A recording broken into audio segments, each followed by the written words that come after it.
globes and maps help us.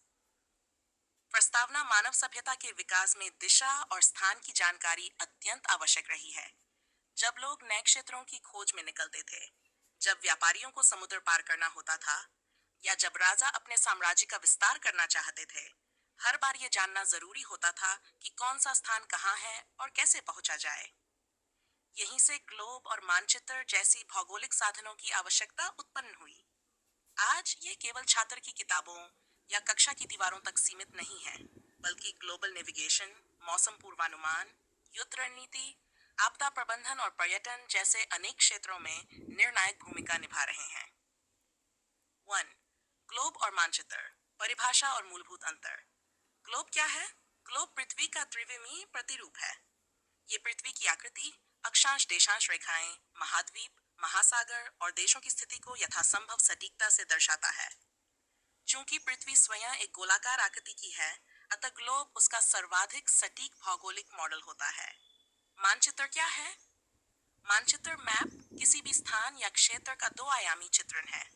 यह धरातल पर वस्तुओं के स्थान, दूरी, दिशा और विशेषताओं को योजनाबद्ध ढंग से प्रस्तुत करता है। मानचित्र विभिन्न प्रकार के हो सकते हैं: राजनीतिक, जलवायु, परिवहन आदि। ग्लोब और मानचित्र में अंतर। विशेषता: ग्लोब मानचित्र आकार त्रिआयामी, द्विआयामी, सटीकता अधिक, कुछ विकृति संभव, विस्तार सीमित, बहुत विस्तृत, ले जाने में सुविधा, कठिन, आसान, उपयोग पृथ्वी की समग्र झलक, विशिष्ट जानकारी के लिए। 2. ग्लोब और मानचित्रों का ऐतिहासिक विकास। प्राचीन युग में बाबुल, मिस्र और यूनान में प्रारंभिक मानचित्रों की रचना की गई। ईसा पूर्व 6वीं शताब्दी में अनेक्सिमेंडर ने सबसे पहले विश्व का नक्शा बनाया था। मध्यकाल में अरब भूगोलवेत्ता अल-इदरीसी ने इस्लामी दुनिया के मानचित्रों में क्रांति लाई। आधुनिक काल में गैलीलियो, मर्केटर और टॉलेमी जैसे वैज्ञानिकों और भूगोलवेत्ताओं ने आधुनिक प्रक्षेपण प्रणाली और ग्लोब का विकास किया। ग्लोब और मानचित्रों की कार्यप्रणाली और विशेषताएं। ग्लोब की विशेषताएं: अक्षांश और देशांश रेखाओं द्वारा दिशा और स्थान की सही जानकारी देता है। पृथ्वी के झुकाव और घूर्णन को दर्शाने के लिए झुका हुआ अक्ष होता है। दिन और रात की अवधियों, ऋतुओं के परिवर्तन को समझने में सहायक। मानचित्र की विशेषताएं: प्रोजेक्शन, पृथ्वी की गोल सतह को समतल कागज पर दर्शाने की प्रक्रिया। स्केल, मानचित्र पर वस्तु की वास्तविक दूरी को दर्शाने का अनुपात। दिशा डायरेक्शन, मानचित्रों में ऊपर सामान्यतः उत्तर दिशा होती है, जिसे दिशा ज्ञान होता है। संकेत और प्रतीक, सिंबल्स, मानचित्र पर पहाड़, नदियां, सड़कें, रेल मार्ग आदि को चिन्हों द्वारा दर्शाया जाता है। 4. ग्लोब और मानचित्र किस प्रकार मदद करते हैं?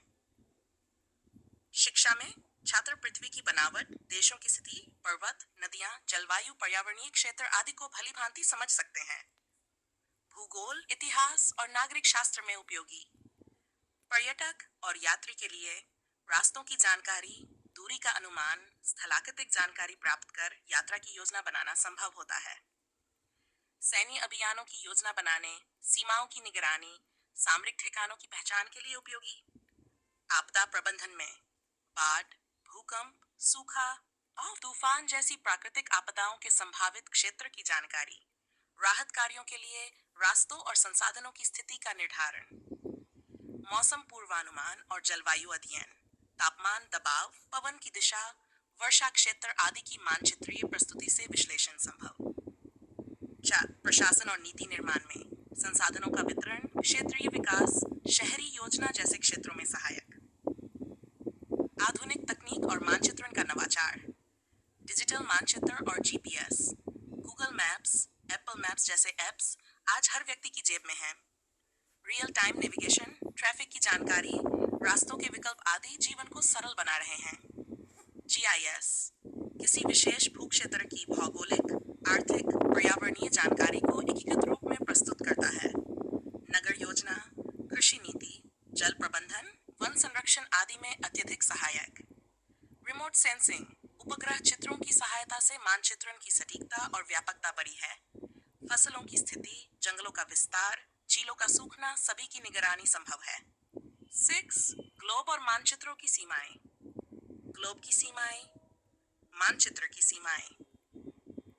विस्तृत जानकारी नहीं दे सकता। विकृति की संभावना, ले जाने में कठिनाई, क्षेत्रफल, दिशा और दूरी में त्रुटियां। अलग अलग विषयों के लिए अलग अलग ग्लोब नहीं बनाए जा सकते। स्केल पर निर्भरता। छात्रों, शिक्षकों और शोधार्थियों के लिए उपयोगिता। शिक्षकों के लिए जटिल भौगोलिक अवधारणाओं को समझाने में सरलता। छात्रों के लिए परीक्षा की तैयारी, प्रैक्टिकल प्रदर्शन समझ में सहायक। शोधार्थियों के लिए क्षेत्रीय अध्ययन, जनसांख्यिकी विश्लेषण, जलवायु परिवर्तन के प्रभाव का अध्ययन। भारत में मानचित्रण का विकास। सर्वे ऑफ इंडिया की स्थापना 1767 में हुई थी। आधुनिक जीआईएस और डिजिटल मानचित्रण के लिए एस्ट्रो द्वारा भुवन प्लेटफॉर्म। स्कूलों में एनसीईआरटी द्वारा टोपोग्राफिक शीट्स और भारत मानचित्रों का उपयोग। निष्कर्ष, ग्लोब और मानचित्र केवल पृथ्वी की आकृति और स्थानों की स्थिति को दिखाने वाले उपकरण नहीं हैं, बल्कि ये हमारी समझ, निर्णय, योजना और विकास का आधार हैं। इनके बिना न केवल भौगोलिक ज्ञान अधूरा होता, बल्कि जीवन के अनेक क्षेत्रों की योजनाएं और कार्यवाहियां भी बाधित हो जाती। आज जब तकनीक ने मानचित्रों को और भी सक्षम और सटीक बना दिया है, तब इनका उपयोग भी अत्यंत विवेकपूर्ण, वैज्ञानिक और नवाचारी तरीके से होना चाहिए।